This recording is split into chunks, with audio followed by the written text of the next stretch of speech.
Il a composé et chanté avec son frère dans la formation Youless, puis dans celle nommée Tara, du folk rock, de l'ambient, une musique atmosphérique, et sort un nouvel album solo. Guillaume Charret, bonsoir. Bonsoir. Alors cet album, c'est Contemplation, 16 morceaux, sans parole, intense et dépouillé, avec beaucoup de guitare électrique, on commence à l'entendre, qui évoque les grands espaces, les bandes originales de cinéma. Pourquoi vous ne chantez plus? Je ne chante plus parce que j'avais envie de faire parler ma guitare. Moi, c'est vraiment un projet qui était en moi depuis longtemps, de faire de l'instrumental. Puis j'avais jamais osé franchir le cap voilà, de ce passage. Et puis j'étais fatigué aussi un peu de chanter, de la position du chanteur, d'être très concentré sur ma voix, plus que sur ma guitare d'ailleurs, dans ces moments-là. Et voilà, enfin voilà, je voulais laisser toute la place à la musique parce que j'aime beaucoup tout ce qui se trame derrière les voix, les arrangements, toutes ces choses-là. Et c'est très réussi, vous avez tout réalisé, donc composition, réalisation, mixage, mastering, des actions que vous exercez d'ailleurs par ailleurs pour d'autres. Ça fait partie de vos métiers. Du coup, de tout faire comme ça, c'était un accomplissement ou c'était un besoin de maîtrise? Il y avait un peu de l'accomplissement, j'avoue que j'étais pas parti pour faire ça tout seul, j'avais envie d'être accompagné, mais un ami qui s'appelle Sébastien Collinet, pianiste aussi, qui a sorti un album instrumental, m'a dit tu devrais, si c'est ton premier album solo, tu devrais le faire solo, jusqu'au bout. Donc, Bon, parfois sur scène, vous êtes plusieurs quand même. ouais, justement, bah, c'est ça. Il y a l'idée de groupe qui m'est chère parce que j'ai commencé la musique comme ça, avec d'autres. J'ai jamais voulu être un seul en scène. Donc, voilà, bah, Sébastien, il est là à la guitare. Et voilà, ce solo, pour moi, c'était une manière de dire, bah voilà, je l'ai vraiment fait. C'est aussi facile, on avance plus vite quand on travaille seul. La pochette, alors ça c'est aussi un beau morceau, c'est un fragment de tableau. Qui l'a peint? Mon grand-père maternel, Henri, qui du coup ouais, a peint, faisait des pastels pour tous ses petits-enfants. Il était musicien aussi, voilà, violoniste. Et du coup, il faisait choisir à chacun de ses petits-enfants un tableau. Et moi, j'étais parti en Angleterre à 13 ans. Et du coup, j'avais cette photo de la mer du Nord depuis le ferry. Et puis, il avait peint ce tableau qui est très contemplatif, hein, pour le coup. Oui. Moi, quand je le vois comme ça, il est chez moi, ce tableau, et j'ai décidé que ça serait la pochette, tout simplement. C'était une évidence.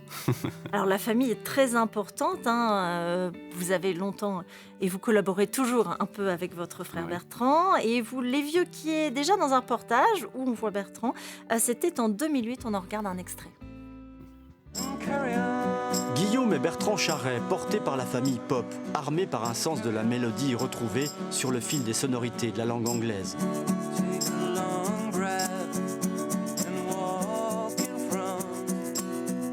C'est nos parents, bêtement, qui nous ont donné le goût de la musique en passant des journées entières à écouter des vieux vinyles. Moi, je crois que j'ai été longtemps jaloux de ça, de me rendre compte que Simon et Garfunkel, ils arrivaient à transcender ma mère à travers une chanson. Alors Guillaume Charret, est-ce que comme vos modèles, Simon Garfunkel, Leonard Cohen et même Bob Dylan, vous avez réussi à transcender des gens? Probablement, oui, bien sûr. Pas que ma mère, d'ailleurs, heureusement pour nous. Mais oui, c'est marrant de voir ça.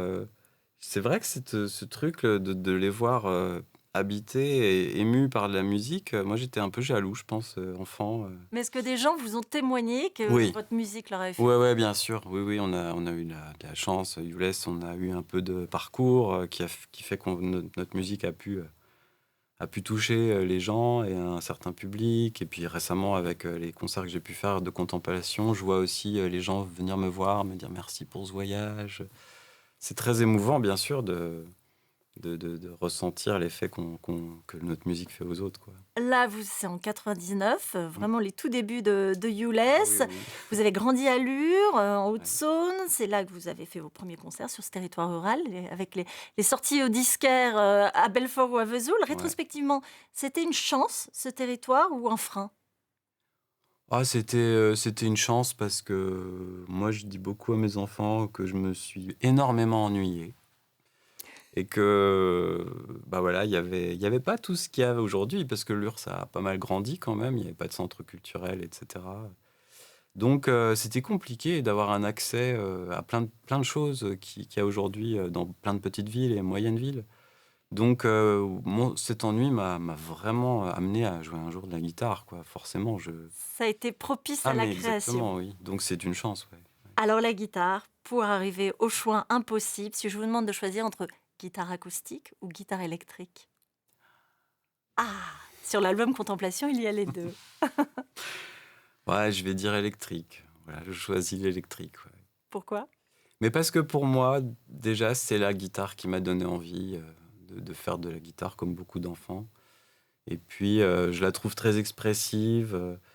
Et je reste persuadé que une guitare électrique branchée dans un ampli électrique, soit, c'est quand même un phénomène acoustique. Donc, je reviens quand même avec cette idée que voilà, elle résonne, elle est vivante, il se passe quelque chose. On n'est pas sur un truc très sourd. Et, enfin, je veux dire, même si on la joue débranchée, il y a déjà quelque chose, il y a déjà du son. Et elle Et résonne, elle résonne. Ouais. et elle résonne en nous.